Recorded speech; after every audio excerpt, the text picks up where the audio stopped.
My people doing? This is Shaka Zulu.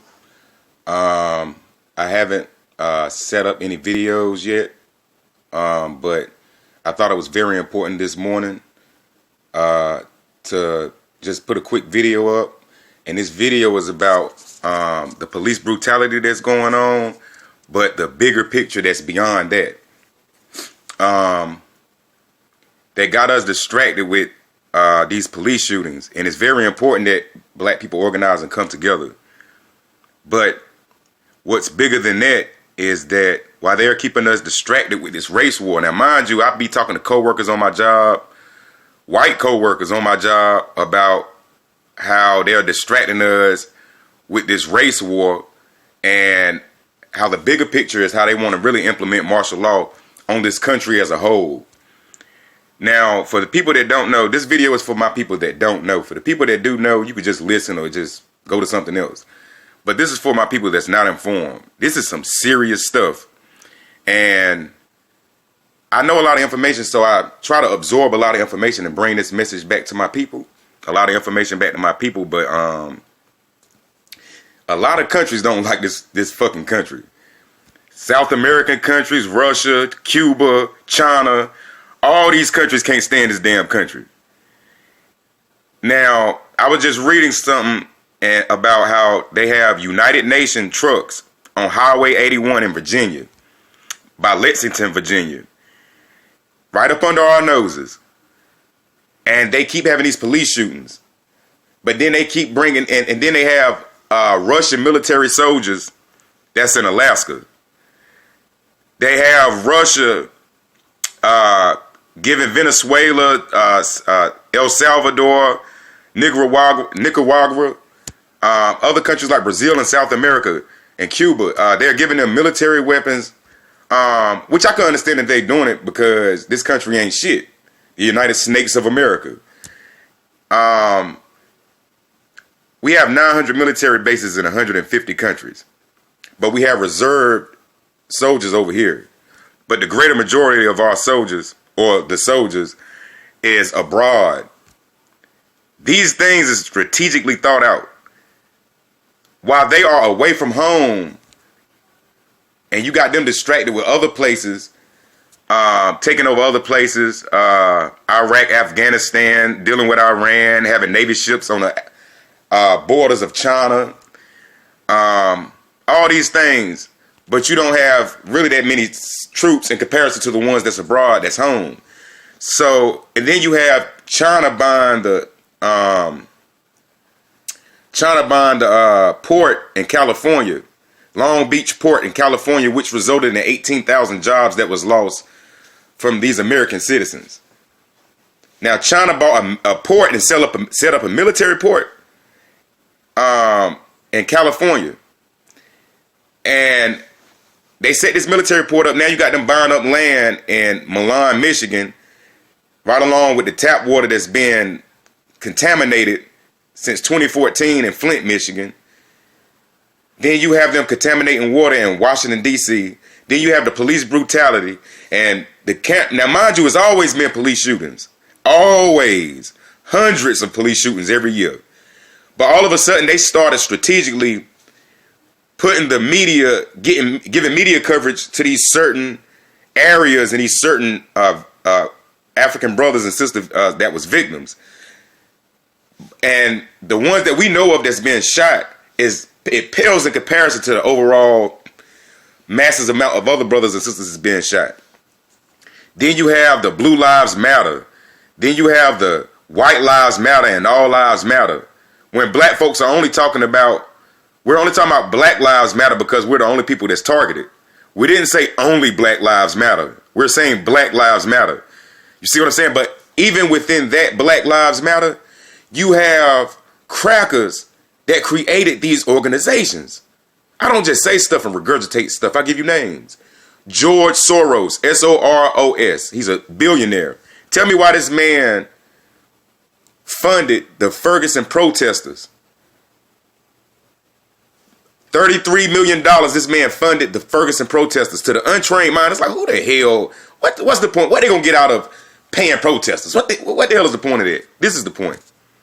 The mind can't teach what the mind don't know. I know. I don't know everything, but I know. Now, I've seen footage of people that lived in Ferguson, and they was complaining about, they said, yo, I'm from Ferguson. All these protesters flew in. All these protesters, most of these protesters I don't even know, or people don't even know them. Why are they passing out $100 bills to homeless people, telling them to hold up signs? And the protests in front of the police officers. Why? What's in that? What's the point of somebody paying that? See, we have to understand the game. We don't know that there is a game, let alone we don't know how the game is being played. The purpose of funding protesters that's not even from that city. Mind you, these white folks is trying to agitate these police officers by throwing rocks at them and doing crazy stuff so they could bring in the military and implement martial law, even if it's in that certain city. And you also have police officer, undercover, in civilian clothing, police officers that infiltrate these protesters and be throwing rocks and pushing protesters and fighting protesters to make it look like it's protesters fighting against each other and doing that to the police. But really it's the police that's infiltrated the protesters to agitate the so-called powers to be to implement martial law. We have to understand, overstand, and understand this shit is about to go down. And we're suffering from something, a psychological disorder called normalcy bias, or you could say normalcy bias. And it is what it says. Normalcy bias or normalcy bias, it means that we think that everything is going to be the normal way all the time. What do I mean by that? Anything that happened in your everyday life, the roller coaster ride of ups and downs, like you losing a job, a child is being born that's good, a child life that's lost, which is bad. You get fired from a job, you get a job, you get a promotion on the job, then you start disliking people on the job, you get in fights, you hear of drive-by shootings, you hear of terrorist attacks here and there, 9/11, and then everything is back to normal. The Super Bowl comes on, you get your welfare checks every month, your food stamps coming next month, a child graduated, someone get locked up in the family, up and down, the normal things that happen in our lives. But the things that we see on TV, like the Book of Eli, like these movies, the Book of Eli, movies like Red Dawn, movies like I Am Legend, other movies that I'm not naming that's basically speaking to the fact that there's no government, that people have to fend for themselves. You have a war-torn country that's partially ran by government, partially ran by warlords, partially ran by little branches of groups or whatever. And there's no dollars. You have to trade with bottles, with gas, with copper that's inside cell phones. Because mind you, when this stuff happens, people are going to start looking. Cell phones is going to be a currency because of the copper that's in it. And we don't understand this. So normalcy bias is what I'm going back to. We think it's normal that these normal things is going to happen in our lives, ups and downs, ups and downs. But there's going to be a paradigm shift. A paradigm shift means a way of life. Your way of life is going to dramatically change, like in 1929 in the Great Depression. That happened in like November 29th or something like that, around that date of 1929. But the day before November 29th or whatever that day was, people was acting like they're acting now. Empire about to come on. Look at Cookie gay ass son. The have and the have-nots. You know what I'm saying? Kevin Durant went to the Golden State Warriors. You see what I'm saying? We worried about that. But any day now, any month now, any week, any year now, any time now, I'm no prophet. I'm not predicting anything. It's just the more you study in the past, you study history, the more you can see a pattern and know the future. And so the day before 1929, people was just normal. But they never knew what was waiting for them. That the powers that be and the people behind the scenes knew what was going to happen the day before. And lo and behold, the economy crashed. Everybody had to fend for themselves. You had an unemployment rate of 25%. It might have been more. After 1929, they told everybody to turn their gold in. The government told every citizen to turn their gold in because if they didn't, they was going to get a 10 years up in prison or $1,000 or $10,000 fine. And they said the reason why they had to turn their gold in because it was funding nationalist China. That was the excuse. And so what happened was the government confiscated most of the gold, and they issued out Social Security numbers in 1935, the Social Security Act of 1935. People had to fend for themselves. They never seen it coming. You had people that stayed in Missouri, they had fathers that had to leave their family to go to find some work all the way in California. The most famous picture that you see of a white woman with her 2 children, the most famous picture from 1929, the lady that took that picture, the photographer told the lady she wasn't going to tell her name, but the lady said her son killed a bird for that day and they ate a can of beans for that day. Is the reason why I'm bringing that up, because they had to go through a paradigm shift. Now there's going to be another paradigm shift, because this currency has been changing dramatically decade after decade, but people haven't seemed to notice it that doesn't study. Like in 1971, Nixon took us off the gold standard. Why? Because before 1971, all countries was giving their gold to the United States of America. And the United States of America was giving greenback dollars that's not backed by anything to those countries for their gold. So once these countries started to figure out the Ponzi scheme about the Federal Reserve, what they did, they started asking for their gold back. So the United States of America's government realized the currency that we gave them is not backed by anything. So since it's not backed by nothing, we don't have the amount of gold that we gave them in greenback dollars. So what we're going to do is take this country off the gold standard, meaning that these dollars ain't backed by gold no more. You get a piece of paper, it's a piece of paper. It ain't backed by nothing. So that's just some education for my people real quick, real fast for today. And I just woke up, excuse my hair a little bit, but I'm pissed off a little bit. And he took us off the gold standard. And I'm skipping some other things. And you got the introduction of the credit cards. You see, now money has been digitized.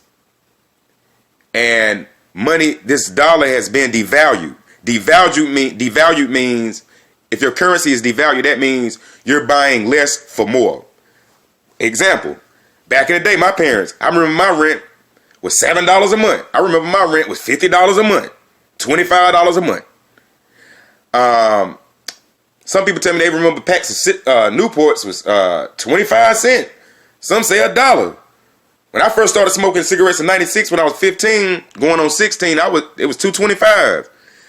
So now cigarettes here in North Carolina is $5, $6. In New York, they like $10, $11 plus dollars. You see, now you buy a bag of Doritos, half the bag is filled up. It ain't even filled up to the top, and you paying more. That's because your dollar has been devalued. You see what I'm saying? It's not backed by anything. So the countries is getting tired of this, and a lot of them, because of the Vietnam Wars and all the Korean Wars and the Cold War, World War I and II, a lot of countries is tired of this country. So you have the so-called New World Order or whatever, but it's about to go down. It's about to go down. Get your heads out your ass, black people. We had a poker table with some fucking Uno cards. Draw 4, draw 8, every time we get our turn. Reverse, skip, at a fucking poker table playing with some fucking Uno cards. And the fact is that we don't even know, most of us don't even know we at a poker table, let alone with some fucking Uno cards, playing fucking goldfish and Uno with poker players. You see what I'm saying? Like I always say, we got disco balls for brains. We're the only people still on the dance floor dancing. Everybody else went home. The Chinese people are together. The Asians are together. Even if some of them twisted. And some of them, it's some messed up people out of everybody. The crackers is together. Even though some of them messed up, they war with each other. But they come together on a common cause. You see what I'm saying? Everybody, the Mexicans together. Black people ain't together. It's sad. That shit is sad. And some of you motherfuckers deserve that shit. Because I try to tell you. And because I don't believe in your belief system, oh, I ain't listening to him. He's a conspiracy theorist. It's a conspiracy, but it ain't no damn theory. You see what I'm saying? And I love my people so much, and I try to get this message out so much. And the most people that's the most ignorant people that I know personally is my fucking family members. They don't listen. They go to that goddamn church. They listen to Pastor Pork Chop Chicken Wing. And anything he say, and anything he don't say, they don't think about it. Anything he say, okay, that's what the pastor said. Just pass your money. You see what I'm saying? That pastor ain't gonna talk like I'm talking. You don't have to curse. That pastor don't have to. That pastor, just be real. You see what I'm saying? No Obama ain't gonna tell